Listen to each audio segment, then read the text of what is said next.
예, 다같이 유다서 1장 17절 25절인데 17절 말씀입니다. 오늘은 그러나 사랑하는 자들아, 그러나 사랑하는 자들아. 예. 유다서 1장 17절 25절인데 17절 말씀입니다. 같이 읽겠습니다. 그러나 사랑하는 자들아, 너희는 우리 주 예수 그리스도의 사도들이 전에 한 말들을 기억하라. 예. 예. 그러나 사랑하는 자들아 했죠. 예. 잠깐 기도합시다. 위대하시고 거룩하신 주 하나님 감사합니다. 함께 도우시고 은혜를 베풀어 주시고 복을 주셔서 오늘 주의 말씀 선포할 때 은혜를 많이 허락해 주십시오. 우리 주 하나님께서 영감으로 불어주신 이 말씀들 저희가 귀하게 여기고 참 일용왕식보다 더 귀하게, 정금보다 더 귀하게, 그렇게 성액불보다 더 달게 그렇게 받게 하시길 원합니다. 기쁨과 즐거움으로 말씀을 대하고 또 두려운 가운데 참 이 말씀을 접하고 또 어두운 가운데서 빛을 대하듯이 주의 깊게 그렇게 주의하는 것이 잘하는 것이니라 하는 것처럼 그렇게 저희가 말씀을 대하도록 도우시길 간구합니다. 주의 영께서 저희 마음판에 이 말씀을 뿌려주시고 또 이것이 모두 열매 맺게 해주십시오. 감사드리며 주의 이름 기도합니다. 아멘. 네. 그러나 사랑하는 자들아 이래 있죠. 사랑하는 자들아. 이 성경에 하나님께서 자신의 성도들 부르실 때 여러분이 부부간에 뭐라 불러요? 뭐 여보하고 부르는 사람도 있고 뭐 누구 애기 엄마하고 부르는 사람도 있고 뭐 부르죠. 근데 꼭 저 닭살 돋는 부부도 있죠. 뭐 내 사랑아 이래 부르는 사람이 있어요. 제가 좀 그런 스타일인데 그렇게 부르면 어떻게 돼요? 우리 남들 듣기 아이고 싶죠. 신혼 때야 뭐 그런 차치지만 나이 40, 50대도 그러면 아이고 뭐 그렇게 기쁜데 주님이 자기 성도들을 부를 때 부른 표현이 뭐냐면 사랑하는 자들아 이렇게 불러요. 그게 이거예요. 지금 보면 My beloved 이렇게 부른단 말이죠. 나의 사랑아 이렇게 우리 이제 번역 사랑하는 자들아 이렇게 번역했잖아요. 근데 이게 beloved 나의 사랑하는 자들아, 내 사랑하는 자들아. 하나님께서 가장 자주 쓰는 표현이 뭐 내 종아, 내 백성아, 뭐 내 양들아 이런 표현이 아니고 주로 쓰는 표현이 뭐냐면 사랑하는 자야 이렇게 부른다. 여러분 부를 때 내 사랑아 이렇게 부른다는 거예요. 아 이거 참 엄직하면 돼. 그럼 여러분 소름 돋아 그러진 않을 거 아니야. 그렇죠. 하나님께서 여러분 부를 때 아니면 우리를 부를 때 사랑하는 자들아 이런 이 표현을 가장 많이 사용하십니다. 믿는 자들아 이것도 아니고 뭐 믿는 자들아라고 부른 구절은 성경에 여러분 찾을 수가 없을 겁니다. 사랑하는 자들아 또는 극진히 사랑하는 자들아 이런 표현은 많이 나옵니다. 나의 사랑하는 자들아, 나의 극진히 사랑하는 자들아 이런 표현은 많이 나온단 말이죠. 우리는 하나님을 사랑하는 자들이고 하나님은 우리를 사랑하는 분이십니다. 우리는 하나님을 사랑하는 자고 뭐라고요? 하나님을 사랑하는 자들, 사랑하시는 분이시다. 우리가 하나님과의 관계는 기본적인 관계 뭐죠? 뭐 여러 관계가 있겠지만 사랑의 관계 이게 가장 큰 기본 이 베이직이란 말이죠. 베이직 관계가 릴레이션십이. 주님께서 우리에게 뭔가 명령을 주실 때 주인으로서 종에게 주시는 명령, 뭐 그렇죠. 아니면 대장으로서 부하에게, 아니면 상관이 부하에게 하지 않고 아버지가 사랑하는 자녀에게, 아니면 남편이 사랑하는 아내에게, 친구가 자기 사랑하는 친구에게, 사랑하는 관계, 사랑하는 누구에게 하든 그렇게 사랑하는 자들아 이렇게 부르신다는 점에 우리가 주목을 해야 됩니다. 굉장히 은혜로운 말씀입니다. 하나님의 그 명령의 모든 근거가 이 강제 규정에 이 윽박 지르는 거, 부담을 주는 게 아니라 하나님의 모든 명령과 책무와 어떤 것의 근거가 뭐란 거죠? 그 상하의 수직 복종 관계에 따르지 않고 사랑의 관계에서 나온다 이 겁니다. 하나님께서 뭔가 우리한테 명령을 하실 때 그 명령의 근거가 뭐라고요? 사랑이다 이 말입니다. 몇 가지 예를 들어 보겠습니다. 로마서 12장 19절, 고린도전서 10장 14절, 고린도후서 7장 1절 한 권씩. 로마 12장 19절에 보면 극진히 사랑하는 자들아 너희 스스로 원수를 갚지 말고 도리어 진노하시에 맡기라. 기록된 바 원수가 없는 일은 내 것이니 내가 갚으리라 주가 말하노라 하였느니라. 보면 극진히 사랑하는 자들아 이랬죠. 주님 누구에게 명령하는 겁니까? 극진히 사랑하는 자들아 하고 뒤가 명령이 주어진다고요. 명령의 근거가 뭐죠? 사랑이다 이 말입니다. 내가 사랑하지 않으면 말도 안 하지요. 그런 말 자체를 안 한다 이 말이죠. 내가 나한테 왜 주님이 그런 말씀 하셨느냐면 내가 뭐기 때문에 사랑하는 자다 말. 그냥 사랑하는 자가 아니라 극진히 사랑하는 자들아 하니까 주님 누구에게 명령하셨느냐? 명령은 사랑의 관계에서 주어집니다. 근데 이제 명령 받는 사람은 자꾸 날 귀찮게 하냐 이렇게 생각하면 되죠? 이상하죠. 사랑의 관계다 말입니다. 주님은 사랑하는 자들에게 자신의 말씀과 명령과 책무를 주십니다. 고린도전서 10장 14절. 고린도전서 10장 14절. 그런즉 나의 극진히 사랑하는 자들아 우상 숭배를 피하라. 그런즉 나의 극진히 사랑하는 자들아 뒤에 명령이 나오죠? 앞에 뭐라 극진히 사랑하는 자들아 했죠. 예. 주의 명령은 사랑하는 자에게 주어진다 했습니다. 고린도후서로 가서 7장 1절. 그러므로 극진히 사랑하는 자들아 우리가 이 약속들을 가져선즉 하나님을 누려하는 가운데 거룩함을 완전히 이루어 육과 영의 모든 노름에서 우리 자신을 깨끗하게 하자. 어떤 책무, 의무, 뭐 하자 이게 전부 다 근거가 뭐냐? 사랑하기 때문이다. 네가 나의 사랑하는 자이기 때문이라는 거야. 극진히 사랑하는 자들아, 극진히 사랑하는 자들아. 주의 명령은 불순종하는 자들이라 미워하시는 자들이나 불신자들을 주신 것이 아니라 사랑하는 자들, 극진히 사랑하는 자들에게 주는 겁니다. 극진히 사랑하는 자들에게 주신 겁니다. 사도 바울 역시 형제들에게 명령할 때 동일하게 말합니다. 빌립보서 4장 1절에 그러므로 극진히 사랑하고 사모하는 나의 형제들과 나의 기쁨이 왕관인 나의 극진히 사랑하는 자들아. 두 번 나오네요. 극진히 사랑하는 자, 극진히 사랑하는 자들아. 이와 같이 주 안에서 굳게 살아. 명령은 다 사랑과 명령의 관계, 우리 요한일서 할 때 했는데 사랑과 명령의 관계죠. 명령과 사랑의 관계입니다. 우린 주께서 사랑하시는 자들입니다. 주께서 사랑하시는 자들에게 주님은 모든 것이 합력하여 선을 이루십니다. 주께서 사랑하시는 자들에게는 우리에 관한 더 좋은 것들과 구원에 동반되는 것들이 있습니다. 주께서 사랑하시는 자들에게는 약속하신 생명의 관이 있습니다. 주께서 자신을 사랑하는 자들에게는 약속하신 왕국의 상속자들을 삼으셨습니다. 주께서 사랑하는 자들에게 말씀을 통해 순수한 생각을 일깨우십니다. 주께서는 자신이 사랑하는 자들이 주의 오심과 기다림에 대해서 무지한 자가 되지 말라고 하십니다.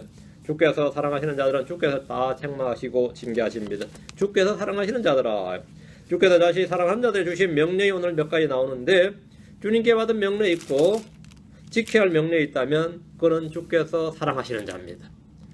내가 주께 받은 명령이 있고 지켜야 할 명령이 있단 말이에요. 그러니까 나는 그런 게 없다 이거죠. 난 받은 명령도 없고 지켜야 할 뭐도 없다 이러면 뭐 자유로운 자가 아니라면 주님과 사랑의 관계가 아니다 이 말입니다. 우리가 주 하나님을 사랑한다면 그분의 명령을 지킬 겁니다. 주님 우리가 사랑하는 자들에게 뭐라고? 나를 사랑하는 자는 내 명령을 지키라. 내 명령 가지고 지킨 자가 나를 사랑하는 자들. 이렇게 명령과 사랑의 관계가 계속 나온다 이 말이죠. 자, 본문 말씀입니다. 17절. 그러나 사랑하는 자들아 너희는 우리 주 예수 그리스도의 사도들이 전에 한 말들을 기억하라. 주님께서 성도들을 나의 백성아 나의 종들아 이렇게 부르지 않으시고 사랑하는 자들아 이렇게 말씀하십니다. 사랑하는 자들이 받은 명령, 사랑하는 자들이 주신 책무요 명령은 너희는 주 예수 그리스도의 사도들이 전에 한 말들을 기억하라 이겁니다. 우리가 받은 명령이 뭐라고요? 말씀을 기억하라는 거죠. 받은 말씀을 기억하라. 받은 말씀을. 하나님은 대홍수로 이 세상을 심판하시기 전에 노아를 기억하셨습니다. 하나님께서 우리에게 뭘 기억하라 하는데 주님도 기억하시는 게 있다. 노아를 기억하셨죠. 하나님 불과 유황으로 소돔과 고모라를 멸하시기 전에 롯을 구출하시면서 아브라함을 기억하셨다고 했습니다. 하나님 이스라엘이 범죄할 때 그들의 조상과 약속한 언약을 기억하셨습니다. 하나님 이 시간도 저와 여러분을 기억하고 계십니다. 광야 이스라엘 백성들을 하나님께서 기억하라고 하신 말씀과 이집트 땅에서 행하신 놀라운 이적과 기사는 다 잊어버렸습니다. 이상하게 막 그렇게 내 마음속에 지우개가 있는 것처럼 잊어버렸어요. 그건 다 잊어버렸습니다. 대신 그들이 기억한 것이 무엇인 줄 압니까? 근데 그들이 안 잊어보고 기억한 게 있었어요. 주님이 이집트에서 행하신 10가지 이적 표적 잊어버렸어요. 홍해의 기적도 잊어버렸습니다. 광야에서 행하신 놀라운 이적과 표적도 잘 잊어버렸습니다. 지금 만나를 먹고 있으면서도 주님에 대해서 잊어버렸는데 안 잊어버린 게 하나 있었어요. 그들이 끝까지 기억한 게 뭐였을 것 같아? 이집트에서의 놀라운 기억이 있었는데 응? 예, 그 맛이요, 입맛입니다. 민수기 1장 5절에 우리가 이집트에서 마음대로 먹던 물고기와 오이와 수박과 부추와 양파만을 우리가 기억하거니와. 이 사람이 제일 오래 가는 게 입맛이었어, 그죠? 그거 안 먹고 싶다 이거죠. 응? 어떤 사람 한국 가서 그럴 때 나 의정부 가고 싶다. 왜 그러게 부대찌개를 먹고 싶어. 의정부 부대찌개. 그것도 뭐 추억의 맛이겠죠.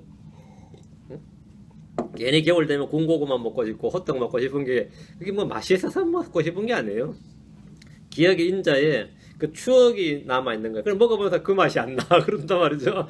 그 맛이 안 나는 건 아니고 내가 기억한 그 기억을 뭐라고 다시 못 시켜준 거죠. 그래서 이제 그 맛이 안 난다. 그렇게 말하는 겁니다. 이스라엘 백성들이 그건 기억해. 그건 기억한다잖아요. 이는 자신들의 배가 하나님이었기 때문입니다. 자신들의 배가 하나님이었다는 겁니다. 여러분 하나님의 말씀을 얼마나 기억하고 있습니까? 현재 지금 뭐라고요? 주 예수 그리스도의 사도들이 전에 한 말들을 기억하라 했습니다. 히브리서 2장 1절에도 그러므로 마땅히 우리가 지금까지 들은 것들에 더 열심히 주의를 기울여야 하리니 이것은 언제라도 그것들이 우리에게서 빠져나가지 못하게 하려 함이라. 열심히 한다? 주의를 기울여야 한다. 구약 성경의 마지막 부분에 주 하나님은 말라기 4장 4절에 너희는 내가 호렙에서 온 이스라엘 위하여 내 종 모세에게 명령한 모세 율법과 법규와 법도와 함께 기억하라. 기억하라. 이 말씀에 따라 성경을 기억하려는 유대인들의 노력은 정말로 각별했습니다. 그들은 이마에 성구함을 달았고 양팔에 말씀을 기록한 성구함을 묶었고 집에 문설주와 기둥에 하나의 말씀을 기록했습니다. 이런 노력은 오늘날 저희들에게 절대적으로 필요한 것이라고 할 수 있습니다. 인간들이 선책을 몇 번만 읽어버리면 더 읽을 것이 없습니다. 하지만 성경은 아무리 읽어도 끝이 없고 읽어보면 이게 전에 처음 읽는 것 같은 그런 새로운 게 얼마나 많은지 모릅니다. 살아있는 책이죠. 바울 사도는 사도행전 20장 35절에 내가 너에게 모든 것을 보여주되 곧 너희가 마땅히 이렇게 수고하여 약한 자들을 지원하고 또 주 예수님께서 말씀하신 것 즉 주는 것이 받는 것보다 더 복되도다 하신 그분의 말씀을 기억하게 하였느니라. 뭘 기억하겠다고요? 그분의 말씀을 기억하게 하였느니라. 이게 말씀의 사역자가 하는 일이죠. 말씀을 기억하게 하는 거죠. 말씀을 기억하게 하였느니라. 이 말씀을 기억하지 못하게 교회는 탐욕으로 빠집니다. 이 말씀을 기억하지 못하기 때문에 우리가 성경에서 말이죠. 여러분 교제라 그러죠. 커뮤니케이션. 그 교제란 뜻이 뭔 같아요? 악한 교제, 선한 교제, 믿음의 교제, 뭐 교제가 많이 나오죠. 우리 서로 대화하고 커피 마시고 이것도 교제죠. 영적 교제했다 그러잖아요. 성경에서 교제란 가장 큰 기본적 의미는 물질의 나눔입니다. 서로 돕고 섬기는 거예요. 그게 성경에서 말하는 교제입니다. 응? 지금까지 너희가 나와 교제해왔고 이 말은 서로 그걸 주고받았다는 말이에요. 근데 교회가 탐욕으로 치달으면 성도들도 탐욕으로 치닫습니다. 성도들이 탐욕으로 치닫기 시작하면 세상 사람들이 교회로 몰려듭니다. 교인들을 같은 길을 가는 동료들로 생각하기 때문입니다. 그래서 예수 제대로 안 믿는데도 권면이 뭐냐면 교회 가봐 그래요. 그 교회 가봐. 그 교회 가면 비싼 놈 많다 이 말입니다. 그 사업하기도 편하고 뭐 하기도 편하니까 교회 예수 믿으러 가는 나 예수도 안 믿는데 교회를 왜 가게? 누가 예수 믿으러 교회 가나 이런다. 나 예수도 안 믿는데 이 사람만 누가 교회를 예수 믿으러 가나? 응? 이러고 있다는 거죠. 이게 오늘날 교회의 모습. 거기 가면은 유명한 사람들과 너무 삶이 생활이 편하고 주고받는 것도 이렇게. 그러면 그냥 가면 내가 밥값은 해야지 이 사람아. 그냥 맨손으로 가면 내가 밥값은 해야지. 이러고 있다는 거죠. 응? 참 이게 오늘날 이 현대교회 모습입니다. 응? 그것도 목사님도 그래요. 바깝다라는 목기 교인들이 온다고 뭐 이런 것도 바깝다. 바깝다라는. 그때부터 교회는 뭐가 되냐면 장사하는 집이 되는 겁니다. 그때부터 교회가 장사하는 집이 되고 마는 겁니다. 뭐 다른 거 없어요. 그때부터. 그 하나님의 말씀을 기억해야 되는데 이 말씀을 기억하지 못하게 해서 뭐 교회 와서까지 성경 이야기하냐 이런 사람도 있고 뭐 교회 와서까지 뭐 구역 모임에까지 말씀 이야기하냐 이런 골치. 점심시간에 교제인데 방금 설교 들었는데 뭔 또 여기서 또 말씀 이야기하냐 이런 사람도 있고 별생각 사람 다 했는데 그때부터 타락하는 겁니다. 급격히 타락하는데 뭐 세상 사람들이 동료인 줄 알아요. 베드로는 자신이 베드로 전후서 2개의 서신을 쓴 이유를 다음같이 밝혔습니다. 베드로 후서 3장 1절 2절에 보면 베드로 후서 3장 1절 2절에 사랑하는 자들아 내가 이제 둘째 서신을 너희에게 쓰노니 내가 이 두 서신 안에서 기억을 통해 너희의 순수한 생각을 읽고자 하면 너희가 전에 거룩한 대언자들이 전한 말씀들과 이 구약이죠. 전에 거룩한 대언자들이 전한 말씀들 구약 성경이고 주고 구원자의 사도인 우리에게 받은 명령을 신약이죠. 명심하게 하려 함이니라. 이 두 가지를 기억해서 뭐라고 명심하라고 구약과 신약입니다. 구약과 신약을 뭐라고 명심하게 하려 함이니라. 이게 성경을 쓴 기록 목적이다 이거예요. 성경 다른 거 없어요. 유다는 이 사도 유다는 성도들의 우리 주 예수 그리스도의 사도들이 전에 한 말을 기억하라고 권면했는데 지금 17절입니다. 그러나 사랑하는 자들아 너희는 우리 주 예수 그리스도의 사도들이 전에 한 말들을 뭐하라? 기억하라. 기억하기 가장 좋은 방법은 반복해서 읽거나 듣는 겁니다. 다음에 그걸 묵상하는 거예요. 그 다음에 그걸 뭔가 사용해보는 겁니다. 사용해보면 가장 확실하죠. 사용해보면 다음에 뭐가 되냐면 체험이 됩니다. 체험해본 말씀은 어느 말씀보다도 강력하게 오래 남고 기억됩니다. 예, 가장 오래 기억 남는 방법은 자주 사용하는 겁니다. 여러분이 제일 잘 기억하는 거죠. 자주 사용하는 거죠. 예, 자주 사용하는 건 기억나죠. 사용 안 하면 잊어버리죠. 하나님 말씀을 자주 사용하면 기억합니다. 자주 사용하라. 우리 주 예수 그리스도의 사도들이 한 말이 바로 신약 성경입니다.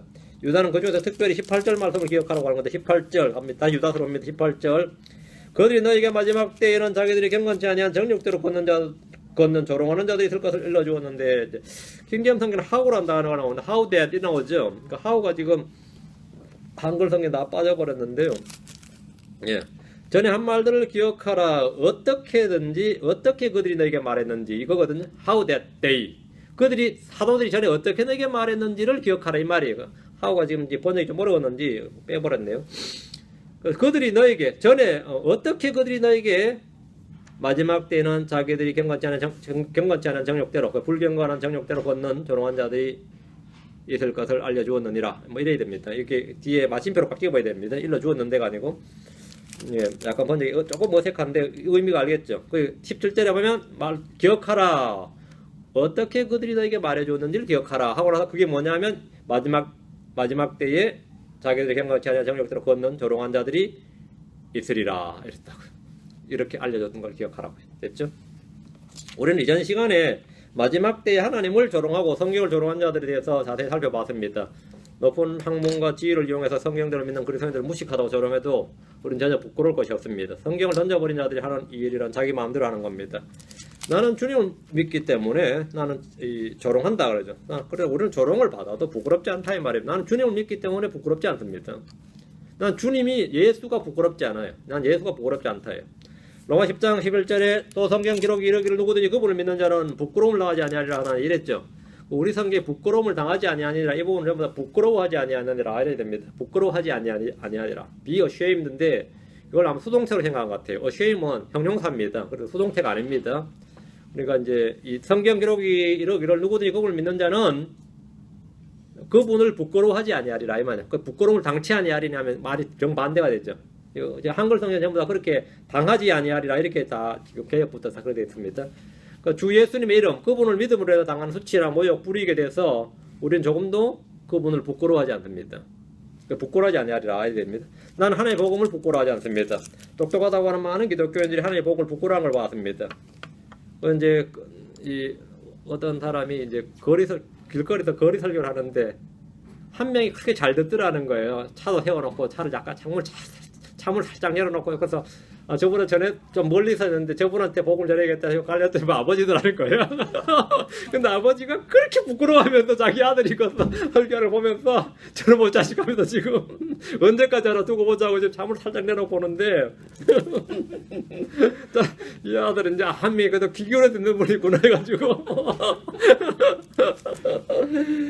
제가 어느 장터에서 복음을 열심히 전했는데 진짜 귀 기울여 듣는 분이 한 분 있었어요. 그래서 제가 한 몇십 대 가서 이제 복음 전화 갔더니만 그럼 나 얼굴 잘 보더라고. 그래서 내가 이제 복음 전하려니까 네 아버지도 이 짓 한 줄 아냐 그러더라고. 네 아버지가 지금 네가 여기서 이 짓 하는 줄 아냐 그래가지고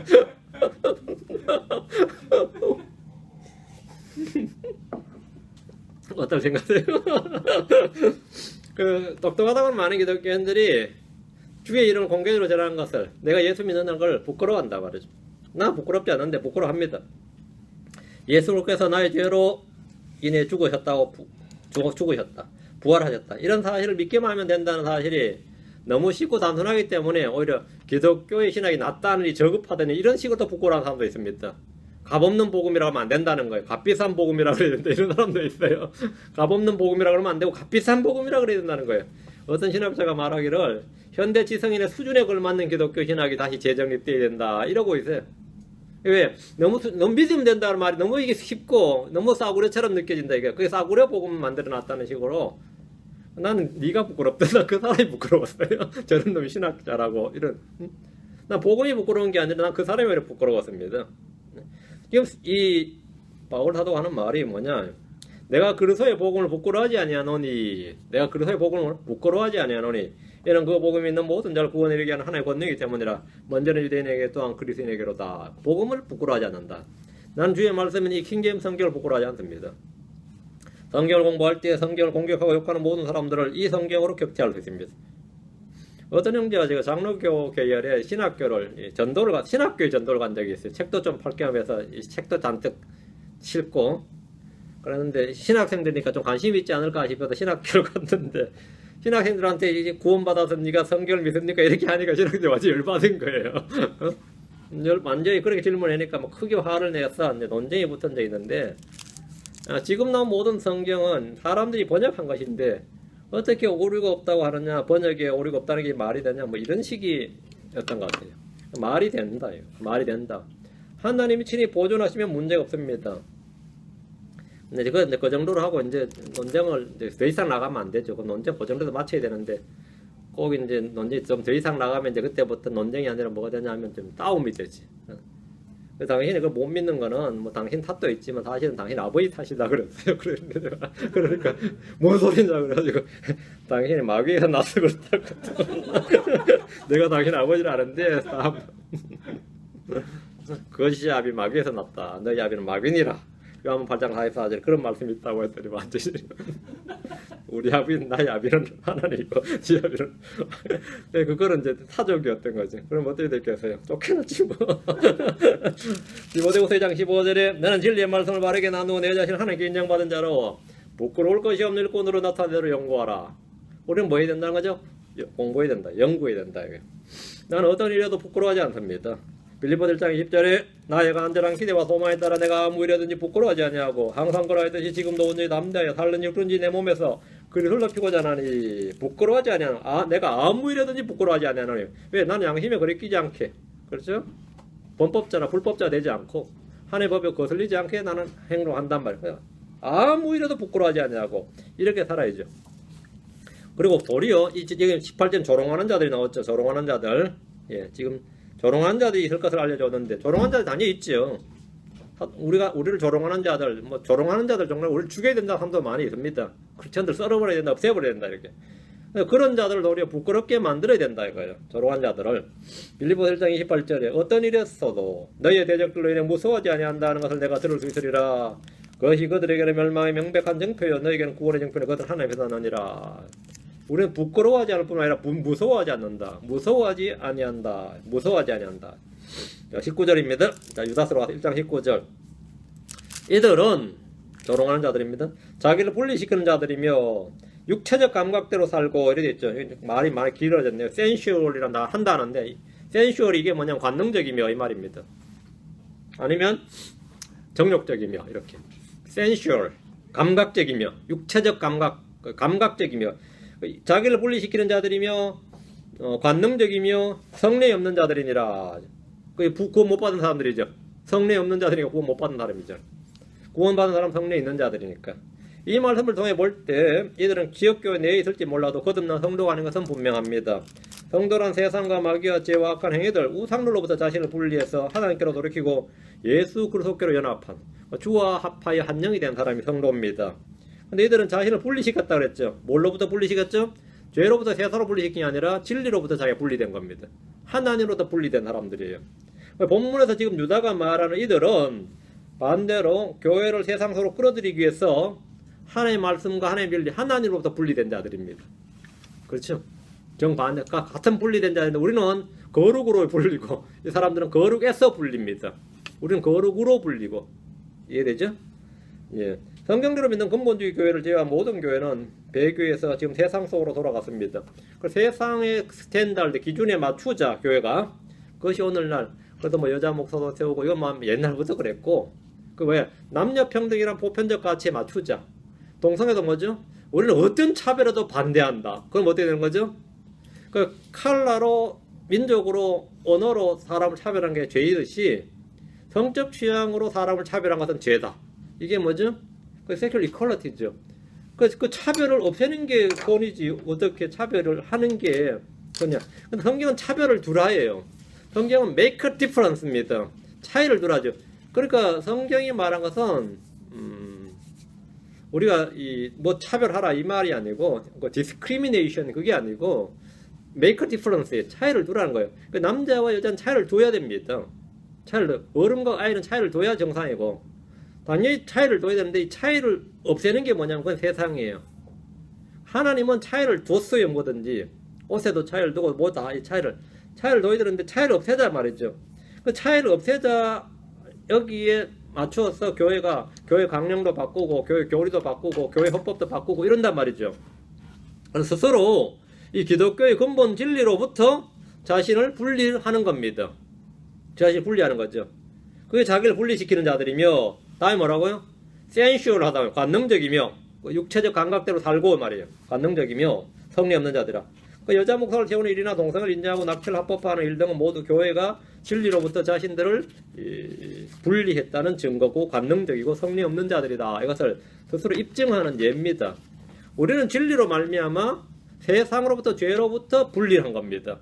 반면 이들은 욕망으로 말미암아 진리로부터 분리된 겁니다. 그래서 소인들이 타락하는 이유는 하나님의 말씀을 떠나서 하나님의 말씀으로부터 분리가 일어나기 때문입니다. 하나님의 말씀으로부터 분리가 일어났다. 그러면 뭐가 되는 거죠? 타락하는 거죠. 사도행전 11장 3절에 그가 이르러 하나님의 은혜를 보고 즐거워하며 그들 모두에게 권면하여 그들의 마음에 작정을 하고 죽게 붙어 있으라고 하니라. 여러분, 그들 마음에 작정을 하고 이게 말이에요. with purpose of heart예요. 마음의 목적을 가지고 말이에요. 이게 작정입니다. purpose예요. with purpose of heart인데 cleave unto the Lord. 주님께 뭐라고? cleave. 달라붙으라 하면 작정은. 그러니까 주님과는 뭐라고? 밀착을 해야 되고 주와 합하는 일 한 영이다. 주와는 밀착을 해야 되고 세상과는 분리가 돼야 된다. 응? 말씀과 내가 유니언 합착이 일치가 돼야 되고 cleave가 되고 완전 밀착을 해야 되고 성경대로 사는 것이 불편한 사람들은 이 선택의 기로에 서게 됩니다. 자기를 부인할 것인가 아니면 세상을 부정할 것인가 아니면 진리를 부정할 것인가 뭔가를 부정해야 되죠. 선택은 여러분과 제가 직접 하는 겁니다. 그리고 그 결과도 우리가 지는 거죠. 진리를 택하신다면 세상과 분리가 됩니다. 그것은 좀 삶이 불편해집니다. 세상과 합해지면 진리가 불편해져요. 세상을 택하면 진리와 분리가 되고 이 말씀이 불편해진단 말입니다. 잠언 18장 1절에 이르기를 어떤 사람은 소원으로 말미암아 자신을 분리하고 어떤 사람은 소원으로 하려 소원이 이게 디자이어입니다. 욕망으로 말미암아 자신을 분리하고 뭐로부터? 진리로부터 하나님으로부터 진리하고 분리하고 모든 지혜를 구하며 그것과 상관하느니라. 이스라엘 사람들은 하나님을 떠나서 분리했습니다. 그 결과 뭐죠? 망한 거죠. 망한 거였어요. 에스겔 14장 7절에 보면 이스라엘 집과 이스라엘의 머무는 사국인 중에 자신을 분리하여 나를 떠나고 자신을 분리하여 나를 떠나고 자기 우상들을 자기 마음속에 세우며 자기 불법의 걸림돌을 자기 얼굴 앞에 두고 나에 관하여 묻고자 대언자에게 나오는 모든 자에게 곧 그에게 나주가 친히 응답하리라 했습니다. 이스라엘의 집은 하나님과 밀착해야 했는데 하나님과 분리했다. 자신을 분리하여 나를 떠나고 자기를 분리하여 우상을 마음에 세운 것은 자기를 분리하는 거예요. 주님으로부터 분리하는 겁니다. 만몬을 섬기는 것은 자기를 분리하는 거예요. 돈을 사는 것은 자기를 분리하는 겁니다. 세상과 친구가 되는 것은 하나님과 원수되는 겁니다. 자기를 분리하는 겁니다. 하나님과 분리해요. 하나님과 분리? 하나님을 따라 분리했단 말이죠. 우리는 밀착을 해야 된다. 밀착. 죽게 붙어 있으라. 요소 22장 5절에도 부지런히 주의를 기울여서 주의 종 모세가 너에게 명령한 명령과 율법을 행하여 주 너희 하나님을 사랑하고 그분의 모든 길로 걸으며 그분의 명령을 지키고 그분을 굳게 붙들며 너희 마음을 다하고 혼을 다하여 그분을 섬길지니라. 그분을 굳게 붙들며 밀착하라만 그분을 굳게 붙들며 그분을 굳게 밀착하라. 요수아 3장 8절에 보면 오직 너희가 이날까지 한 것 같이 주 너희 하나님을 굳게 붙들라. 굳게 붙들라. 우리는 주님과는 분리가 일어나서는 안 된다 말입니다. 하나님과 분리한 사람들의 삶의 특징이 센슈얼, 관능적이다. 육체적 감각대로 사는 겁니다. 이 세상에 죽었다고 생각했던, 해결됐다고 생각했던 육체적 감각, 정욕이 살아난다. 전에는 그래도 내가 좀 성령 충만할 때, 은혜 받을 때 괜찮았다 싶은 것들이 이제 다시 막 살아나기 시작했다. 그러면 지금 하나님과 많이 분리가 일어난 겁니다. 센슈얼 이 단어는 성경 전체에서 2번 나오는데 본문에 한 번 나오고 야고보 3장 15절에도 한 번 나옵니다. 성경 전체 2번밖에 안 나온다는데 야고보 3장 15절에서는 이제 관능적이며 이렇게 번역을 했고요. 여기서는 지금 많이 풀었었네. 육체적 감각대로 사는 것 이렇게 번역했네요.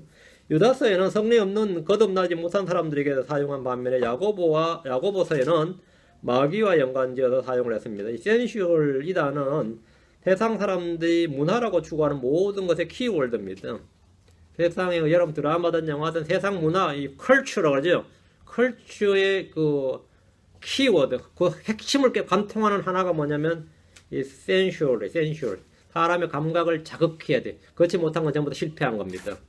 그게 무슨 작품이든지, 그게 노래든지, 연극이든 영화든지, 사람의 센슈얼, 사람의 센슈얼, 오감각을 자극을 못해버리면 뭐가 되는 거죠? 그거는 실패한 작품이에요. 연출이 부족했던, 기획이 부족했던, 광고가 모자랐던, 그 뭐가 잘못된 거란 말이죠. 그 세상 사람들이 추구하는 모든 것의 핵심 모이는 뭐냐? 그 속을 흐린 게 하나 뭐냐면 센슈얼이. 영화, 미술, 음악, 춤, 문학, 연극, 그것 전 나가면 이제 포르노그래피까지. 이들이 성경에서 단 한 구절을 따르는 말씀이 있는데 성경을 철저히 딱 한 구절을 성경의 말을 한 구절을 따르는 구절이 하나 있어요. 불신자들이 뭐냐면 이 창세기 2장 25절이에요. 창세기 2장 25절. 그 남자 그의 아내가 둘 다 벌거벗어라 부끄러워하지 아니하더라. 그 네이키드. 이것을 뭐냐가 굉장히 좋은 문화라고 생각해요. 여기 뭐 누드 비치도 있고 그런 뭐 행사도 미국에 참 많이 있습니다. 응? 네이키드 해가지고. 그것 때마다 나오는 게 이겁니다. 가장 원시의 상태로 가장 순수할 거예요. 이들은 그때 죄 안 지었을 때고 지들은 지금 죄 지은 상태인데 그지 나오고 있는 거예요. 응? 둘 다 벌거벗었으나 부끄러워하지 아니하더라 이러고 있어요. 성령이 없는 자 센슈얼. 그 센슈얼 이게 센슈얼 이제 그게 이제 더 구체적으로 섹슈얼이 되는 거죠. 이게 그 감각을 막 추구하는 거예요. 추구하는 겁니다.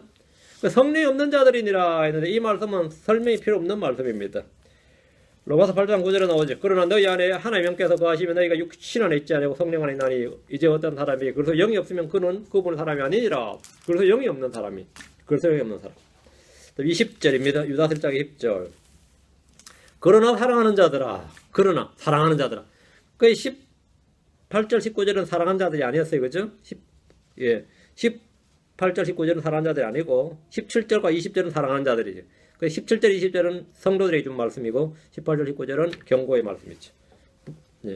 20절 말씀입니다. 그러나 사랑하는 자들아 너희는 너희의 지극히 거룩한 믿음 위에 너희 자신을 세우며 성령님 안에서 기도하고 그 이제 빌드업이라는 단어 나오죠. 빌드업.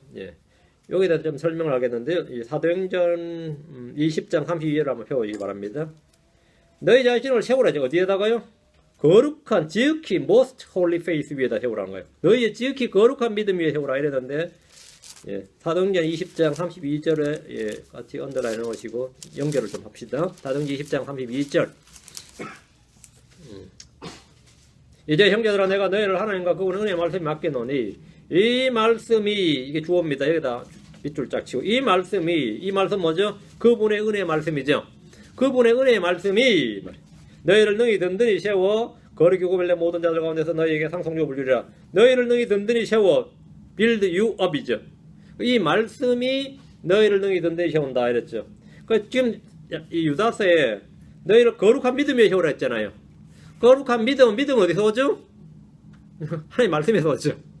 그 거룩한 믿음의 말씀을 세우려면 이 말씀이 너희를 세운단 말이죠. 이해되죠? 간단하죠?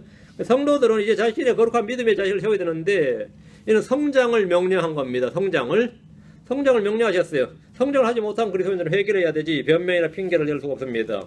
구원받은 각 거듭난 아이가 순수한 말씀의 자를 사모해서 자라가야 한다고 자라나라 이렇게 명령을 합니다. 자라나야 한다 이렇게 명령하는데 베드로전서 2장 2절에 새로 태어난 아기들로서 말씀의 순수한 저주를 사모하라. 이것은 너희가 그 저주로 말미암아 성장하게 하려면이라 자라나게 하려면이라 이 말이죠.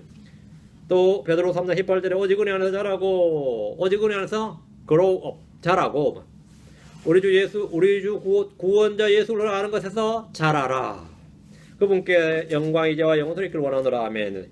이렇게 영적 성장을 하라 이랬는데 그것이 그분의 너희의 거룩한 말씀 믿음 위에 그 믿음은 뭐라고? 은혜의 말씀 위에 이렇게 된 거죠. 그 말씀을 통해서 믿음이 오는 겁니다. 그래서 이제 우리가 성경에 보면 성장 7단계가 있어요. 베이비가 있죠. 갓 태어난 아기가 있고요. 뉴본 베이비 갓 태어난 아기가 있고 다음에 리틀 차일드가 있죠. 어린아이. 다음에 그냥 아이 칠드런이 있고 다음에 영맨 젊은이가 되고 맨 어른이 되고 다음에 the elder가 있죠. 장로가 되고 the aged 나이 든 자가 8단계가 되겠네. 뉴본 베이비, 리틀 차일드, 칠드런, 영맨, 맨, 엘더 다음에 장로가 있고 다음 뭐랬죠? the aged 이렇게 되겠네요. 7개인가? 자, 베드로의 예도를 한번 보면 베드로전서 1장 1절에 보면 예수 그리스도의 사도 베드로 이랬거든요. 근데 베드로 후서는 1장 1절에 똑같은 거냐면 예수의 종이며 사도인 시몬 베드로를 했거든요. 차이가 나왔죠. 예수의 사도 베드로, 예수의 종이며 사도인 시몬 베드로. 이게 성장입니다. 자신을 낮추고 주님을 높이는 거죠. 바울도 마찬가지죠. 나는 가장 어떤 거는 사도들보다 내가 조금 더 뒤지지 않는 줄로 생각하노라 했거든요. 실제 우리가 말도 그렇죠. 어떤 거는 사도들보다 조금 더 뒤지지 않는다 이러면. 근데 디모데전서 7장 15절에 보면 죄인들 중에 내가 우두머리니라 했죠. 성도들 중에서 가장 작은 자보다 더 작은 나. 그 다음이 이거예요. 죄인들 중에 내가 우두머리니라 이랬습니다. 점점 자신은 decreased가 되고 쇠해지고 주님은 점점 increased가 되는 거죠. 이게 제일 잘 나오는 곳이 솔로몬의 아가입니다. 한번 봅시다. 솔로몬의 아가 2장 16절, 6장 13절, 6장 3절, 7장 10절. 예. 먼저 2장 16절하고 6장 3절은 두 구절은 비교를 좀 여러분이 딱 하셔야 돼요.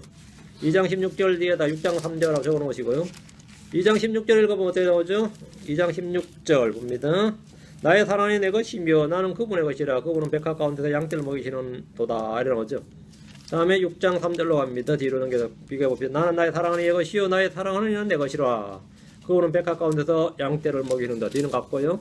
차이가 보입니까? 이 차이가 한눈에 착 보여야 되는데, 나의 사랑은 내 것이며, 이게 2장 16절이죠. 나는 그분의 것이냐. 나의 사랑은 내 것이다. 내게 먼저고 그분의 것이 뒤에 나왔죠. 6장 3절은 반대죠. 나의 사랑은 내 것이요 나의 사랑은 내 것이라. 내 것과 나의 사랑이니까 거꾸로 됐죠. 그렇게 처음에는 주님이 내 것이고 주님은 나의 것이고 나는 주님의 것이다. 다음에 좀 성장하면 나는 주님의 것이고 주님은 나의 것이다. 이게 순서가 딱 바뀌는 거죠. 다음 7장 10절로 갑니다. 영적 성장의 단계예요. 7장 10절. 나는 나의 사랑의 것이요 그분의 열망이 나를 향하는도다 했죠. 이건 나의 것이 없죠. 나의 것이란 말이 빠졌죠. 나는 나의 사랑의 것이요로 끝이란 말이죠. 그분의 열망이 나를 향하는도다. 이제부터 나의 것을 주장하지 않습니다. 그게 완전한 자기 부인이 이루어진 겁니다. 이게 영적 성장의 단계입니다. 우리도 믿음의 성장은 이렇게 하는 겁니다. 처음에는 나의 것, 주의 것, 다음에 주님의 것, 나의 것, 다음에는 주의 것만 있습니다. 다 주의 것이고 나는 없어요. 나는 없다. 이렇게 영적 성장의 걸 볼 수 있는데 우리 이렇게 자라나야 됩니다. 이렇게 해서 믿음이 자라나야 되는데 이게 뭐냐면 너희는 너희 자신의 지극히 거룩한 믿음 위에 너희 자신을 세우며 이 말입니다. 자신을 믿음 위에 세운다는 말이 바로 이런 성장을 말한다 이 말입니다. 근데 누구 뭐 성장하기 싫어 안 하나 그죠? 근데 성장과 변화를 거부하는 사람들이 있어요. 뭐 사람이 타고나긴 나 이게 타고나는데 어떡하란 말이냐 이러면서는 성장을 거부하는 분들이 있는데 나는 뭐 핏줄이 태생이 쌍놈이니까 예수 믿어도 쌍놈 크리스천이야? 이러면 어떻게 되죠? 고귀한 자는 믿어도 고귀한 크리스천이고 쌍놈인 사람이 믿으면 크리스천이 돼도 쌍놈이 크리스천이 된단 말이에요. 그런 설교를 들은 적이 있거든요. 내가 곁에서 한테 때려주고 싶더라고. 듣는데 근데 그렇게 믿는 분이 있어요. 그리고 이 목회자들 중에도 마찬가지입니다. 설교하면서 목사님 이런 거 하면은 뭐 저를 변화시키려고 하지 마세요. 저 타고나기를 이러는데 어떡하냐고. 근데 물론 그걸 장점으로 써서 평생을 그렇게 사시는 분도 있는데 끊임없이 변화와 성장을 추구해야 됩니다. 내가 이렇다는 나도 알아요. 나도 실제로 역정이 많은데 단 한 가지 변화를 계속 추구를 합니다. 잘 안 돼서 그렇지. 변화와 성장을 추구를 해야 돼요. 근데 나의 신앙 성장을 막고 있는 것들로 인해서 여러분 불평을 하지 말라 이거예요. 제가 지금 오늘 말씀드리고는 나의 신앙 성장을 막고 있는 걸 이야기해보면 참 많죠. 여러분 직장생활, 바쁜 직장생활이 아니면 생업이 그렇죠. 돈 벌어야 되잖아요. 이게 신앙생활을 막고 있느냐 이 말이에요. 그럼 아마 대부분 다 예스 할 거예요. 바쁜 사람들은 그렇죠. 여러분의 가정에 아내가 부인이 아니면 남편이 나의 영적 성장을 가로막습니까? 불신자 남편 둔 사람은 그럴 겁니다. 육신적인 남편이 아내 둔 사람은 그럴 거예요. 가로막는다 할 겁니다. 아니면 부모님이 나의 영적 성장을 가로막느냐? 그럼 아마 불신자 부모를 둔 사람들이나 아니면 나를 너무 괴롭히는 이게 말이 부모지 없는 이만 못한 부모도 많거든요. 실제로. 한번 들어보면 이거 진짜 없는 게 나한테 보긴 사람 많아요. 부모들이 얼마나 괴롭히는지. 자식 등골을 빼먹는 부모도 많아요. 반대도 부모 등골 빼먹는 자식도 많지만 자식 등골 빼먹는 부모도 만만치 않아요. 별의별 사람들한테 그게 신앙생활에 내 영적 생활을 엄청나게 방해를 해요 안 해요? 다들 그러면 한다 그러지. 그러면 안 한다 그러면 안 당해봐서 몰라서 하는 소리라 그러지. 그 말 들어보면 진짜 제가 다 가슴이 싸하다고. 그런데 그것이 다 핑계입니다. 그런 게 다 핑계라고. 지금 현재 여러분이 처해 있는 환경은 여러분의 영적 성장을 위해서 최상의 조건에 지금 있는 겁니다. 하나님 여러분에게 최상의 최적의 조건에 지금 둔 거예요. 왜 그런 환경에 뒀냐면 거기서 네가 지금 너 자신이 뭐라고요? 겸손해지고 단련되고 부서지고 할 수 있는 자리에 지금 있는 거예요.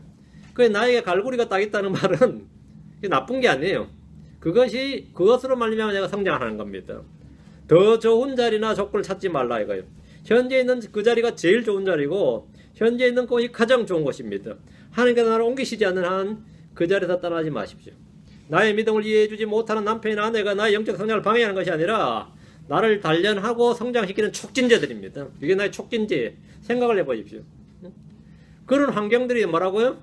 나를 단련하고 성장시키는 촉진제라고. 그게 다윗에게 닥치는 엄청난 어려움이 많았죠. 그것이 다윗의 인격을 다 성숙시키고 믿음을 단련시켰습니다. 그 사울왕이 다윗의 사울만 없었으면 다윗이 완전히 달라졌을 것 같아요? 없었으면 큰일 날 뻔했죠. 사울 없는 다윗은 생각을 못합니다. 사울 없는 다윗은. 안 그래요? 우리가 모든 분은 마찬가지입니다. 모든 분은. 사실 나의 그 어려움이 말이죠. 그 어려운 직장 생활, 뭐 말 안 듣는 마누라, 말 안 듣는 논팽이 자식들 말이죠. 아니면 나를 그렇게 힘들게 하는 부모들이 나의 믿음을 단련해주는, 이거 점점 감사한 일이지. 받아들이면 감사한 일이에요. 나 영적 상을 엄청나게 방해하는 방해물들인 줄 알았는데, 그 속에서 내가 신앙생활 한번 하게 해나가려 하는데, 주님 하실 일이 많아졌습니다. 이러는 거지. 그럴 때. 주님 하실 일이 많아졌습니다. 내가 할 일이 많은 게 아니라, 주님이 하실 일이 많아진 거예요. 아나니아와 삽비라 부부 있죠. 아나니아와 삽비라가, 부부가 말이에요. 영적 갈등만 좀 했더라도 둘 다 죽진 않았을 것 같아요. 둘 다 살았을 거야. 아나니아가 돈 다 갖다 바치자 그랬을 때 삽비라가 미쳤냐 그랬으면 어땠을 것 같아요. 아마도 삽비라가 다 갖다 바치자 그랬을 때 아나니아가 정신병이 돌았나 미쳤나 이랬으면 어떨 것 같아요. 안 죽었죠. 그 영적 갈등이 그들을 오래 살리지. 응? 영적 갈등이. 그 둘 중에 한 명만 영적 일에 무관심했더라도 땅을 팔아 헌금하자 이렇게 헛된 영광을 구하지는 않았을 겁니다. 둘 중에 한 명이 말이에요. 그죠? 여러분과 제가 영적인 성장을 이루는 데 있어서 외부적인 걸림돌은 사실 아무것도 없습니다. 나의 성장을 가로막는 것은 내 마음이 하나님의 말씀을 받아서 지키지 못하기 때문에 일어난 것이지 외부의 무엇이 아닙니다. 그래서 저도 요즘 보면은 외부에 이게 되게 많아요. 뭐 견제 세력도 많고 욕한 놈도 많고 별별 이게 많아져. 요즘 별별 그런 게 많다 보니까 꿈을 꿔도 말이죠. 뭐 오늘 꿈을 꿨는데 뭐 온갖 벌레들과 독충들이 으글거리는 곳을 막 통과하는 그런 꿈을 꾸더라고. 참 나한테 내가 깨고 나서 뭐 이럴 거라 지금 내가 어제 꿈을 안 꿨는데 왜 이러나. 얼마나 이게 눌리는지 알겠죠. 스트레스를 받는다 이거. 나도 말로는 마음으로는 아니다 하면서 말로 아니다 하는데 몸은 반응을 해요. 뭐 소화가 안 되는지 몸은 다 안다고. 내 마음은 괜찮아 기자는 뭐 오히려 뭐 내가 그 얘기를 가나 보다 이러는데 몸은 반응을 해요. 몸이 반응 안 하면 뭐 그렇게 꿈으로도 막 지금 나타난다고. 이게 참 희한하대. 내가 일어나서 이거 뭐 이런 꼴이 다 있나 싶단 말이죠. 그런데 그런 환경이 사실은 내 믿음을 방해하는 것이라고 내가 생각하기 쉬운데 그렇지 않다 이 말이죠. 내가 내 성장을 방해하는 것은 뭐냐 이거. 나의 변화와 성장을 가로막는 것은 그런 게 아니고 내가 받은 말씀을 내가 잘 지키지 못하기 때문에 그 말씀을 지키기 위해서 그 말씀이 효과적으로 일을 해서 그런 환경들을 이겨나가는 걸 통해서 뭐가 되는 거죠? 오히려 성장하고 단련하고 열매를 맺는다고. 마음이 완악하고 둔할 때 말씀의 씨앗이 뿌려져도 깨달을 수가 없습니다. 그때 만약에 즉시 와서 말씀 뺏어가 버립니다. 그럼 뭐 되는 거죠? 그것은 무슨 생고생이에요. 말씀 받고 빼앗기고 이러다 보면 뭐 되는 거죠? 내가 또 목사는 그래서 또 계속 말씀 들으세요. 그러면 들으면 뭐 하냐고. 되지도 않는데 이런다고. 들으면 뭐 하냐고. 성경 좀 읽으세요. 그러면 읽으면 뭐 하냐고. 왜? 읽으면 뭐 하는 게 아니라 읽자마자 빼앗기니까. 뭐 빼앗긴 속도가 뭐 빠져나가는 속도가 더 빠르니까. 여러분 이제 요즘 다 이 폰 쓰시죠? 이런 폰 쓰면 지금은 이제 괜찮은 나중에는요. 이 배럴이 다 되면 이제 이게 5만 번이거든요. 그 넘어서면 코 꽂아 놓으면요. 방전 속도가 충전 속도가 빨라요. 방전 속도가 충전 속도보다 빠르면 이거 못 쓰거든요. 그래서 여러분이 말씀을 들어오는 속도하고 나가는 속도면 나가는 속도가 빨라. 들어오는 입구는 너무 작은데 나가는 속도가 마저 열려 있다고. 문이 터져 있다고. 응? 그래가지고 그러 되면 뭐 아무리 들어도 아무리 설교나 성경을 통해 말씀 들어도 듣는 순간은 좀 뭔가 기쁘지만 말이죠. 막상 그 말씀을 해서 겪어보면 이 손해나 피해나 이 뭐가 당한단 말이에요. 그럼 싫어하고 못 견디고 또 그럼 믿음이 떨어지죠. 성장이 안 됩니다. 그게 이제 나의 성장을 방해하는 거죠. 국제사주 해놨더니 뭐 왜 이렇게 내가 기대하는 대로 되는 게 없냐 이래 싶은 겁니다. 말씀을 듣되 이세다 염려와 재물 속임수에 숨이 막혀서 성장하지 못할 때도 있고 환난과 핍박이 나의 영적 성장을 방해하는 것이 아니라 단련하고 열매를 맺는 것인데 오히려 그런 것들로 그것이 나의 진짜 방해물이 되어버릴 때도 있습니다. 그럼 유다는 영적 성장을 위해서 해야 될 일을 말해줬는데 세 가지를 지금 말하고 있는 20절에서 하나님의 말씀을 기억하라, 믿음 위에 자신을 세우라, 성령님 안에서 기도하라 이거죠. 이렇게 세 가지를 지금 말씀하고 있습니다. 이렇게 하면 성장한다. 21절 하나님의 사랑 안에서 너희 자신을 지키며 영원한 생명에 이르도록 우리 주 예수 그리스도의 긍휼을 기다리라. 세상으로부터 악으로부터 죄로부터 자신을 지키는 방법은 주님 안에 아는 겁니다. 우리 몇 가지 지키라는 명령을 받았는데 첫 번째가 하나님의 말씀을 지키라. 하나님의 말씀을 지키라. 내 명령을 지키라. 요한복음 15장 21절에 나의 명령을 가지고 지키는 자라 나를 사랑하는 자니 했고, 또 요한복음 15장 3절에도 사람들이 나를 사랑하면 내 말들을 지키리라 했습니다. 첫 번째가 우리가 뭘 지켜야 된다고요? 하나님의 말씀을 기억하고 지켜야 된다. 두 번째는 마음을 지키는 겁니다. 잠언 4장 3절에 열심을 다하여 내 마음을 지키라. 생명의 근원이 거기에서 나오느니라. 뭐라고요? 열심을 다하여 내 마음을 지키라. 다음 세 번째는 자신을 지키라. 우상으로부터 자신을 지키라. 이 세상으로부터 자신을 지키라. 모든 더러운 것으로부터 자신을 지키라. 지켜야 됩니다. 괜히 거기 발 들여놓고는 나는 괜찮아 그러면 안 됩니다. 자신을 지켜야 돼요. 분리해야 된단 말이죠. 다음에 에베소 4장 3절에 성령의 하나됨을 지키라 그랬고, 디모데전서 6장 20절에는 사역자들한테 주지만 자신에게 맡겨진 것들을 지키라 그랬고요. 여자들은 교회에서 뭘 지키란 말이 하나 있는데 침묵을 지키라 그러죠. 근데 억울해하지 말고요. 집에서 지킬 게 있습니다. 디모데 2장 5절에 보면 홈키퍼라 그러면 keepers at home 그러세요. 다음에 애들은 가정을 지켜야 됩니다. 아주 중요한 집입니다.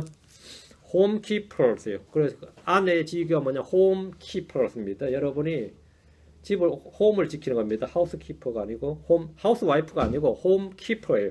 자기 직위가 뭐냐면 홈을 지키는 키퍼인데 자꾸 홈을 떠나가지고 자꾸 밖에 나돌아다니면 안 돼.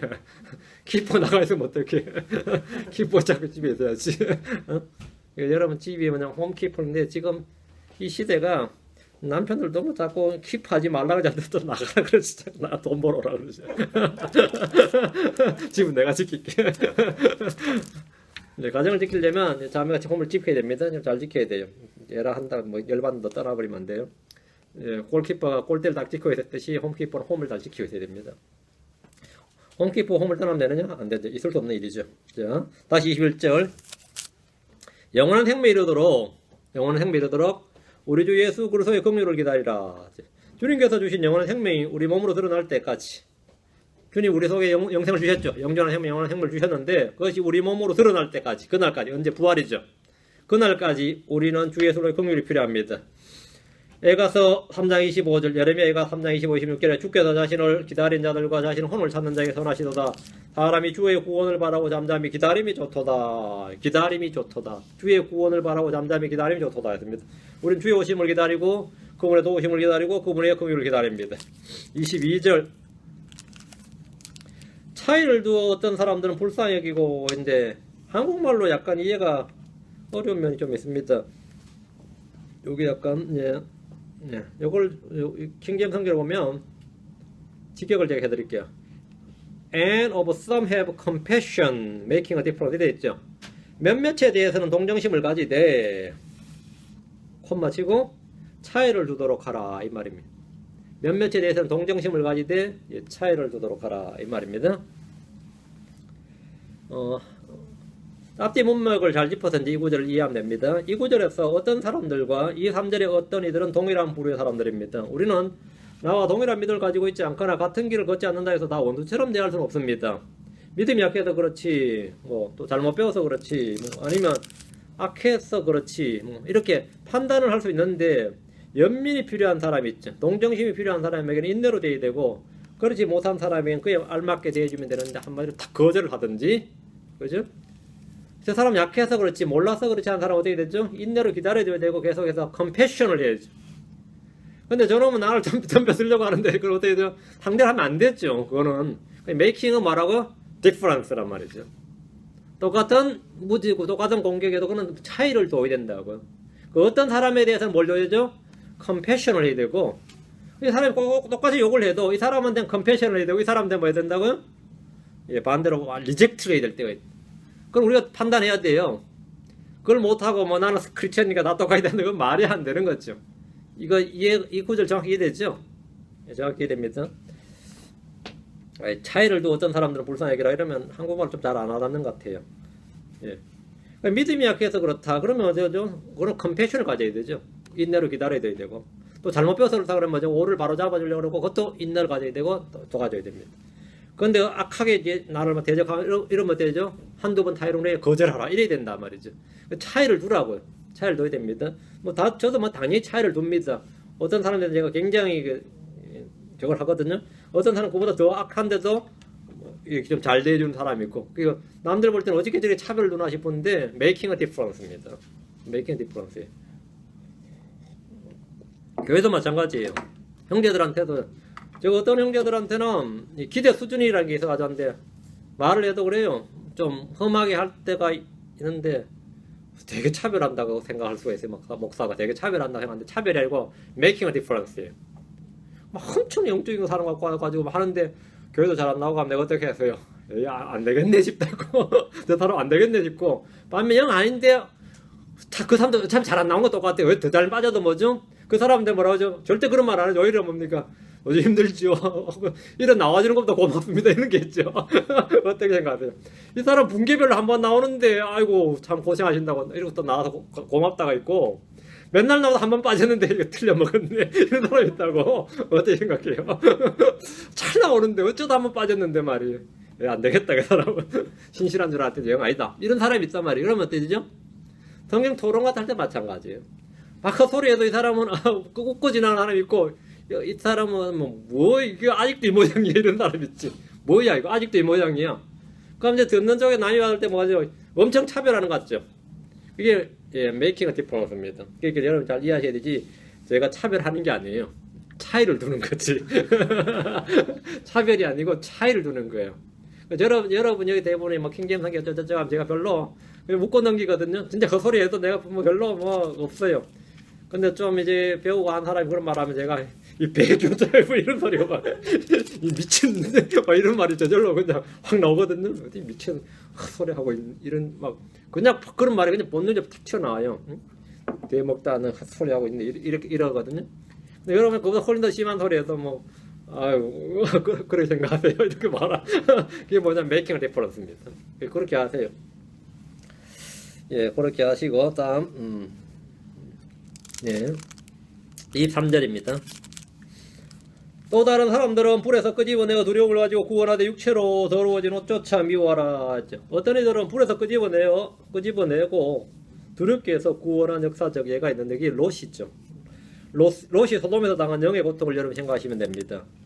우리가 베드로후서 2장 실제로는 사악한 자들의 더러운 행실로 인해 괴로움을 받던 의로운 롯을 건져내셨으니 역사적으로 이스라엘 민족이나 유대인들은 불 속에서 건져냄을 받았습니다.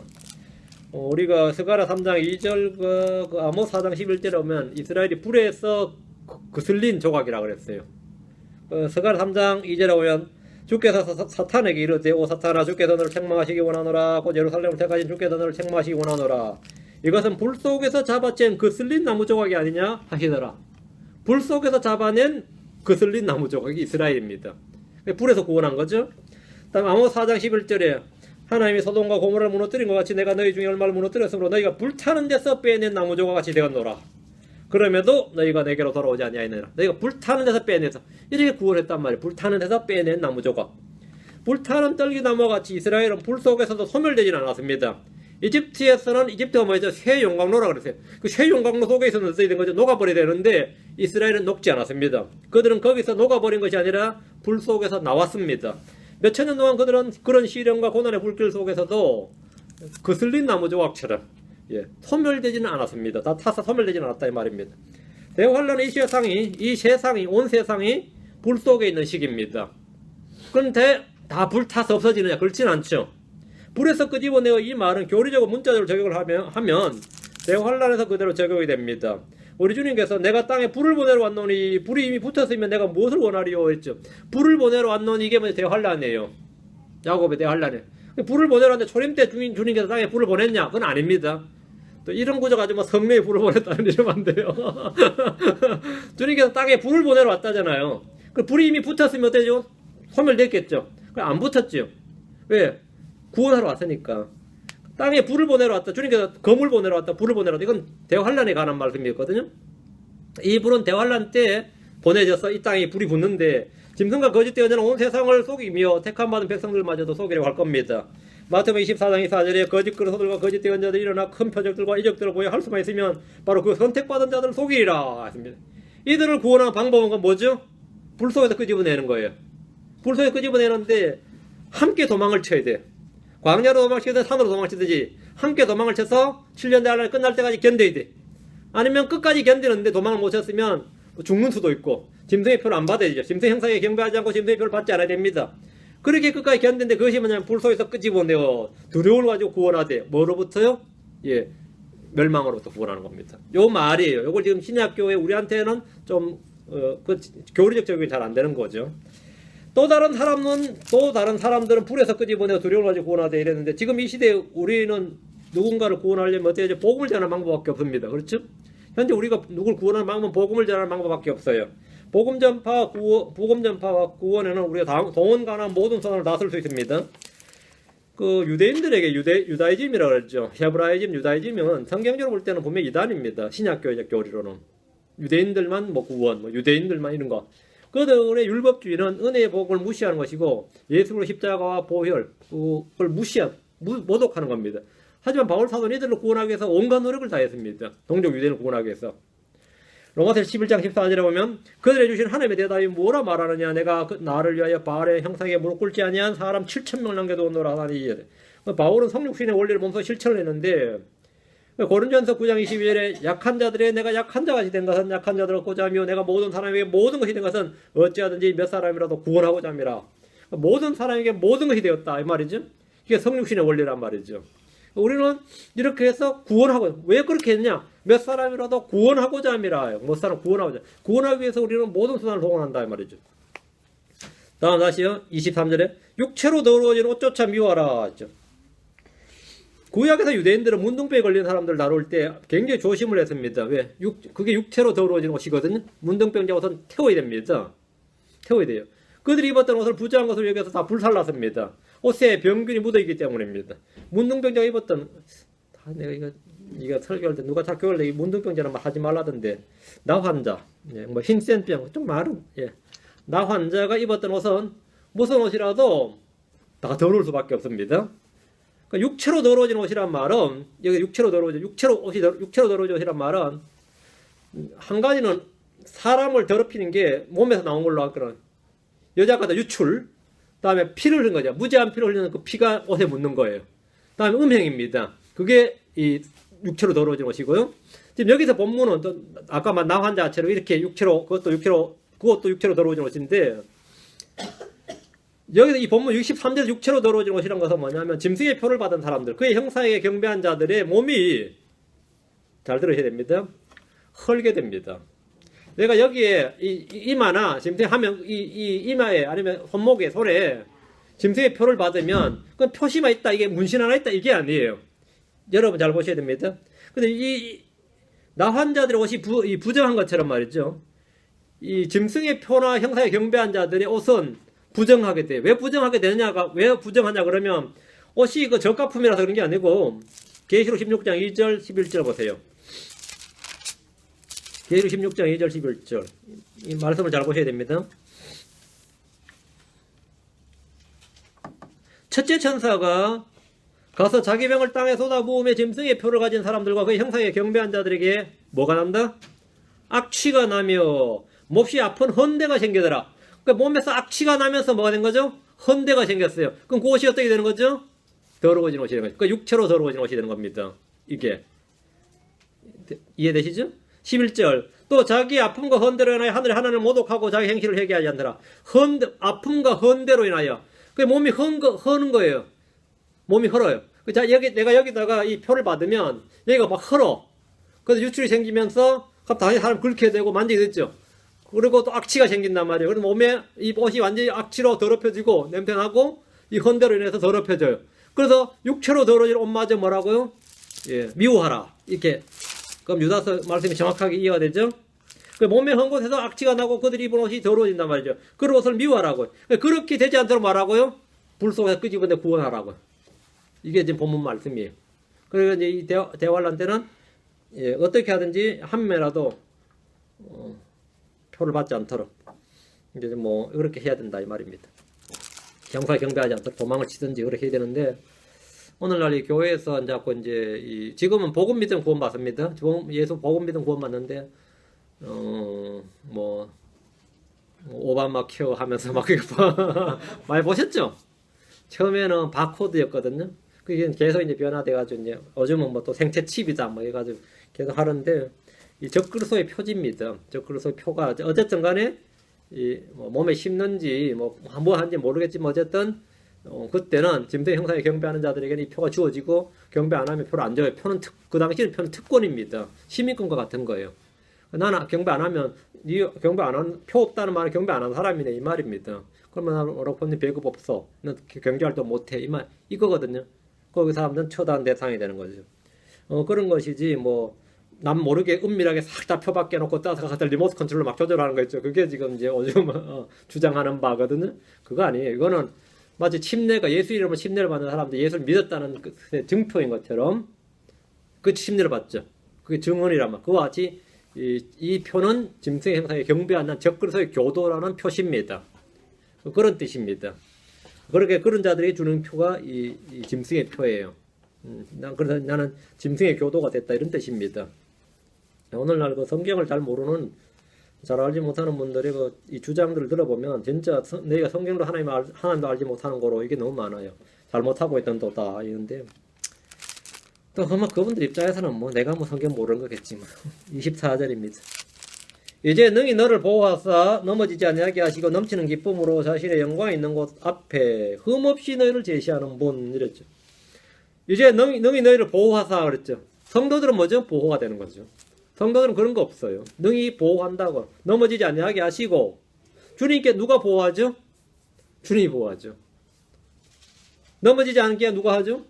넘어지지 않는다, 슬쩍하지 않는다고 주님이 하시는 거죠. 넘치는 기쁨으로 자신의 영광이 있는 곳 앞에 어죠? 주님 왕자 우리는 하늘 올라간단 말이죠. 그 앞에 흠없이 너희를 제시하시는 분. 왜? 우리는 새 몸을 입었으니까 흠없이 제시되죠. 이게 완벽하게 말씀이 쫙 맞아 들어가죠. 뭐 안 되는 사람 할 수 없어요. 이게 안 되면 이게 안 되지 말이 안 되지. 21절에는 우리가 자신을 지키도록 명령을 받았는데 24절에는 뭐라죠? 주님께서 우리를 지키시는 분이라 이렇게 말하죠. 그러니까 우리는 지금 우리 자신을 지켜야 되는데 주님이 우리를 지키시는 분이고 대환란 때는 자신이 뭐라고요? 그 믿음을 끝까지 지켜야 됩니다. 끝까지 견디지 않고 구원을 받으리라 해야 됩니다. 성경에서 주어진 모든 명령은 우리가 물론 명령을 지키기 위한 선한 소원과 의지가 있어야 됩니다. 그럼 그 지키시는 분은 누구냐면 하나님이시다. 우리 마음속 힘을 제공하시는 분은 하나님이시다. 명령을 주실 때는 그 명령을 수행할 수 있는 힘을 제공하시는 분이 하나님이다 이 말입니다. 그렇다면 우리는 주님의 계명이 결코 무겁다, 힘들다, 어렵다, 불가능하다 이렇게 말할 수 없게 됩니다. 예를 들어 마음을 지키라는 명령이 있다면 주님이 먼저 우리의 마음과 생각을 지켜주시는 겁니다. 그러면 우리가 마음을 지킬 수 있는 거죠. 예를 들어 빌립보 4장 7절에 그리하면 모든 이해를 뛰어넘은 하나님 평강이 그래서 예수를 통해서 이 마음과 생각을 지키시리라. 주님이 우리의 마음과 생각을 지키신다 이거. 그럼 우리는 우리 마음을 지킬 수 있는 거죠. 그러니까 주님이 하시고 우리는 따라하는 겁니다. 그걸 따르는 겁니다. 악으로부터 너희 자신을 지키라 이런 명령이 주님이 있으면 주님께서 우리에게 그런 명령을 우리는 그럼 지키겠습니다 하면 주님께서 우리를 악으로부터 지켜주시지 않으면 우리는 뭐 아무 의미 없는 말이에요. 주님 우리를 지켜주신단 말이죠. 데살로니가 후서 3장 3절에 그러나 주께서는 신실하사 너희를 굳게 세우시며 악으로부터 너희를 지키시리라. 모든 명령에 보면은 주님이 하신다는 구절들이 있습니다. 사랑하라 그러면 주님께서 우리 마음에 사랑을 부어주셨다 이렇게. 섬기라 그러면 예를 들어 내가 누구를 교제하고 돕다 섬긴다 그러면 뭐죠? 하나님께서 은혜를 풍성히 하사 은혜를 베풀 수 있는 힘을 주신다 이렇게. 뭐든지 하나님께서 먼저 주어지고 그렇게 하는 겁니다. 근데 하나님께서 먼저 줬는데 자꾸 안 하니까 힘들 때는 그러잖아요. 뭐 주님 주시기만 하면 뭐 내가 다 주님 뜻대로 막 살겠습니다. 근데 주어지고 나면 뭐죠? 잘 기억이 안 나죠. 그때 내가 그런 말을 왜 했을까 싶고 그러는 거죠. 그러면 한 번, 두 번 그러다 보면 주님께서 얘는 불의한 청지기로 놔야 되는 거죠. 25절입니다. 이제 마지막 절입니다. 아유, 먼 길 왔습니다. 25절. 즉 홀로 지혜로우신 하나님 곧 우리의 구원자께 영광과 존엄과 통치와 권능이 이제와 영원토록 있기를 원하노라. 아멘. 했죠. To the only wise God our Savior 이게 한 단어입니다. 잘 보세요. God 다음에 and가 없어요. God our Savior. 구주, 우리의 구원자 하나님. 홀로 지혜로우신 우리의 구원자 하나님. 밑에 됐죠. 예수님이 누구라고요? 홀로 지혜로우신 구원자 하나님이다 이 말입니다. 홀로 지혜로우신 하나님 곧 구원자. 이렇게 번역되어 있네요. 그게 아니고 홀로 지혜로우신 우리의 구원자 하나님. 밑에 됐죠. 예수님이 누구라고요? 홀로 지혜로우신 구원자 하나님이다 이 말입니다. 홀로 지혜로우신 하나님 곧 구원자. 이렇게 번역되어 있네요. 그게 아니고 홀로 지혜로우신, 예. 홀로 지혜로우신, 예. 우리의 구원자 하나님. 됐어요? 홀로 지혜로우신 하나님 우리의 구원자. 우리의 구원자 하나님. 이게 정확하겠네요. 홀로 지혜로우신 우리의 구원자 하나님. 그게 뭐라고요? 영광이 있을지어다, majesty, 위엄이 있을지어다, dominion, 예, 지배, 예, 통치가 있을지어다, and power, 그리고 뭐라고 있을지어다? 권능이 있을지어다. 지금 그리고 ever, 영원히. 예. 가장 위대한 찬사입니다. 찬양이죠. 그래서 홀로 지혜로우신 하나님이 바로 우리의 구원자 예수 그리스도십니다. 예수 그리스도께서 유일하신 하나님, 홀로 지혜로우신 하나님이란 증언입니다. 증거 구절입니다. 예수님은 하나님이시다. 예수님은 구원자이십니다. 홀로 구원자시, 홀로 하나님이시다. 예수님께서 영광과 존엄과 통치와 권능이 지금 그리고 앞으로 영원히 있을 겁니다. 그분에게있습니다. 이로써 유다서를 마칩니다. 예, 이로써 이제 신약개론은 다 마쳤습니다. 수고했고요. 다음 시간부터 나가보고 하겠습니다. 바랍니다. 저는 기도하겠습니다. 주 하나님 감사합니다. 주님께서 함께 하시고 오시고 긍휼 베풀어 주셔서 오늘도 주의 영을 충만케 하시고 오늘도 이 말씀을 들은 모든 혼들에게 기쁨과 즐거움을 주시고 하나님의 은혜를 깊이 체험하고 또 말씀 속에 있는 빛이, 말씀의 빛이 그들 속에 임하도록 도우실 간구하고 주의 영께서 신선한 기름으로 기름 부어주시고 말씀을 마음판에 기록해 주셔서 저희가 살아있는 그리스도의 신으로서 모든 사람들이 알고 읽는 바가 되도록 해주시고 우리 자신이 그리스도를 증언하는 그런 증인이 되도록 도우시길 간구합니다. 전능하신 주 하나님, 저희가 원하는 만큼 성장하지 않고 변화되지 않고 열매 맺지 못하지만 주님께서 인내로 저희를 지키시고 보호하시고 또 저희 마음의 소원의 항구들을 인도하실 줄 믿습니다. 사랑하는 아버지 하나님, 모든 각 사람들 아버지 저희가 기대하는 것 이상으로 생각하는 것 이상으로 마음에 소원하는 것 이상으로 주님께서 또 선한 열매를 맺도록 도와주시기를 간구합니다. 교회를 이 교회가 좀 더 굳건하게 설 수 있도록 해주시고 하나님의 말씀이 더욱더 힘있게 또 열매 맺도록 그렇게 선포될 수 있도록 해주시고 끊임없이 계속해서 여기서 생수의 강이 쏟아져 나가도록 그래서 갈증에 또 여러가지 줄인 그런 혼들에게 참 모든 양식이 공급되도록 인도하실 간구합니다. 또 몸이 약한 혼들을 기억해 주십시오. 저희가 동일한 육체를 입고 싸운 즉 육체로 고난당한 혼들을 기억합니다. 그들에게 강건함을 주시어서 교회에 또 혼자의 성경을 읽고 주님 성경을 위해서 생업에서 조금 더 부족함이 없도록 인도하실 간구합니다. 주 하나님 도와주십시오. 저희가 겪는 모든 어려움들이 사실은 저희 영적 환경을 방해하는 것이 아니고 그것들 속에서 저희가 단련받고 그것을 통해서 오히려 성장할 수 있도록 은혜를 베풀어 주시길 간구합니다. 전능하신 주 하나님께서 또 저희 성도들에게 은혜와 강구의 영을 부어주셔서 또 특별히 기도할 때 말문을 열어주시고 마음에 가득한 것들을 기도할 때 하나님 저희가 생각하는 것 이상으로 응답받도록 그래서 하나님께 영광이 되고 열매 맺도록 도와주십시오. 감사드리며 주의 기도합니다. 아멘.